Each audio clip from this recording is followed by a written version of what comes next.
कुरुक्षेत्र में चल रहे अंतर्राष्ट्रीय गीता जयंती समारोह की कड़ी में गीता ज्ञान संस्थानम में युवा सम्मेलन का आयोजन हुआ, जिसमें लोकसभा स्पीकर ओम बिरला, मुख्यमंत्री मनोहर लाल, हरियाणा विधानसभा अध्यक्ष ज्ञानचंद गुप्ता, स्वदेशी जागरण मंच राष्ट्रीय संगठन सतीश कुमार और खेल राज्य मंत्री संदीप सिंह, सांसद समिता दुग्गल ने शिरकत की। युवा चेतना कार्यक्रम में लोकसभा स्पीकर ओम बिरला ने कहा कि कुरुक्षेत्र की धरती पूरे विश्व को जीवन जीने की राह दिखाती है। हरियाणा के मुख्यमंत्री मनोहर लाल ने अपने संबोधन में कहा कि गीता जीवन का सार है। गीता हमें कर्म करने का संदेश देती है। जो गीता ने जो अलग अलग परमार्थी नहीं, पुरुषार्थी, स्वार्थी नहीं, परमार्थी के नाम उनका कुछ दो शब्द बोलना ही है। कुरुक्षेत्र में चल रहा अंतर्राष्ट्रीय गीता जयंती समारोह, जहां पर आज के दिन तमाम दिग्गजों ने शिरकत की। खेल राज्य मंत्री, सांसद और तमाम बड़े दिग्गज और सभी को बिल्कुल सीएम मनोहर लाल को आप देखिए मंच पर, साथ में लोकसभा स्पीकर ओम बिरला भी जो इस वक्त संबोधित कर रहे हैं। गीता साथी भी, सहारा भी, जो गीता ने जो अलग अलग परमार्थी नहीं, पुरुषार्थी, स्वार्थी नहीं, परमार्थी गीता ज्ञान संस्थानम में आयोजित हुआ युवा सम्मेलन नहीं है। सामाजिक काम जब शुरू हुआ, जब शुरुआत में उन्होंने अपनी युवा अवस्था में किया था तो इस कुरुक्षेत्र की धरती से ही किया था। तो कुरुक्षेत्र से प्रेरणा लेने वाले इनका भी उसमें नाम एक जुड़ा हुआ है। आज तक स्वदेशी के इस भाव को लेकर के सारे देश भर में आप काम कर रहे हैं। हमारे विधानसभा के अध्यक्ष आदरणीय श्री ज्ञानचंद गुप्ता जी, हमारे खेल मंत्री श्री संदीप सिंह जी, स्वामी जी का मार्गदर्शन मिलने के बाद मुझे लगता था कि अब चूंकि समय बहुत हो रहा है, अगले कार्यक्रम में हमको जाना है, लेकिन जैसा आज्ञा हुई उनका कुछ दो शब्द बोलना ही है। तो मेरा तो इतना ही कहना है कि गीता ये जीवन का सार है। गीता का संदेश भगवान कृष्ण ने केवल अर्जुन के लिए नहीं दिया था, बल्कि आज भी उतना ही प्रासंगिक है, मैं समझता हूं हम सबके लिए दिया था।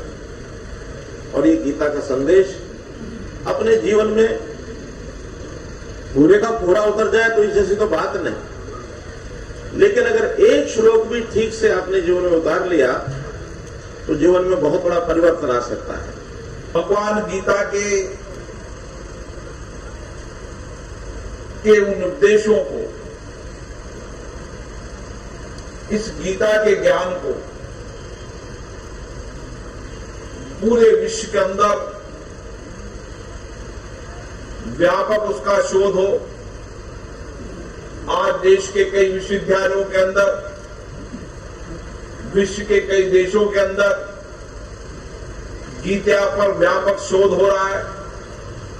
ज्ञानानंद महाराज जी ने भी संकल्प लिया है कि जिस धरती से गीता का संदेश पूरे विश्व में पहुंचा है, उस धरती पर एक दुनिया का सबसे बढ़िया शोध केंद्र होगा, जहां दुनिया के विद्यार्थी यहां पर आकर गीता पर शोध भी कर पाएंगे और यहां से आकर नई प्रेरणा, ऊर्जा भी लेकर जाएंगे, ताकि संपूर्ण दुनिया के अंदर गीता का संदेश पहुंचा सके।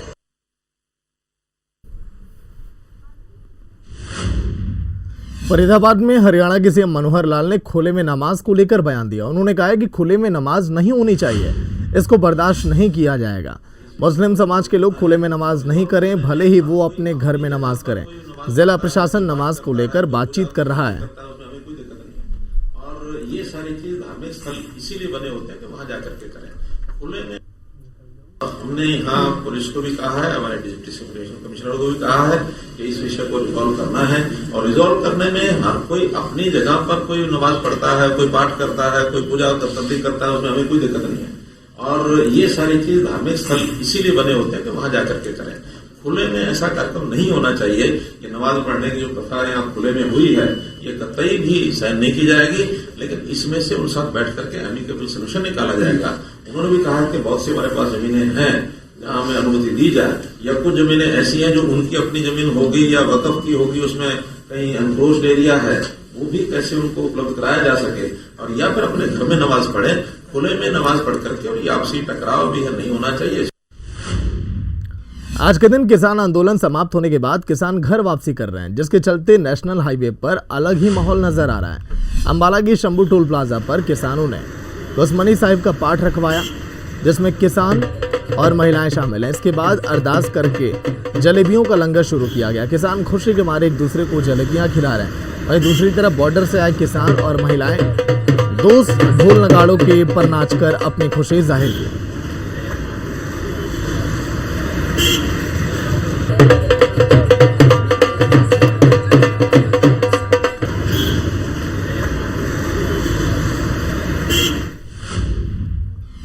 और अंबाला स्वास्थ्य विभाग के द्वारा कोरोना की तीसरी आशंकित लहर के चलते सतर्कता बरतते हुए सरकारी अस्पतालों की ओपीडी में आने वाले मरीजों का कोरोना टेस्ट अनिवार्य कर दिया गया, जिससे कोविड का फैलाव होने से रोका जा सके।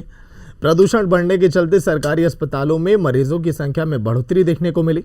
स्वास्थ्य अधिकारी के अनुसार जिले में अभी कोरोना के 4 एक्टिव केस हैं, वहीं 87% लोग फुल्ली वैक्सीनेटेड हो चुके हैं।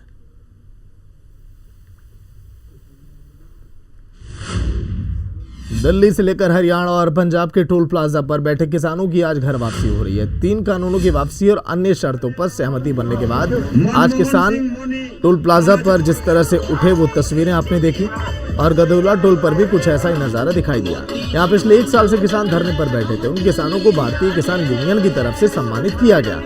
फूल मालाएं पहनाकर उन्हें अपनी एक बड़ी जीत बताया गया। जो लगातार यहाँ पर अपनी सेवा दे रहे मनमोहन नेपाल से लापता युवक को स्टेट क्राइम की टीम ने आज उसके परिजनों को लौटाकर उनके चेहरे पर खुशी आने का काम किया। स्टेट क्राइम के एसआई के मुताबिक युवक नौकरी की तलाश में आया था और सही नौकरी नहीं मिलने के चलते फरीदाबाद में बेरोजगार भटक रहा था, जिस पर स्टेट क्राइम की टीम की निगाह पड़ी तो स्टेट क्राइम की टीम ने युवक को ग्राम बगुल सेवा घर में रखवा दिया और इसके परिजनों की तलाश में जुट गए।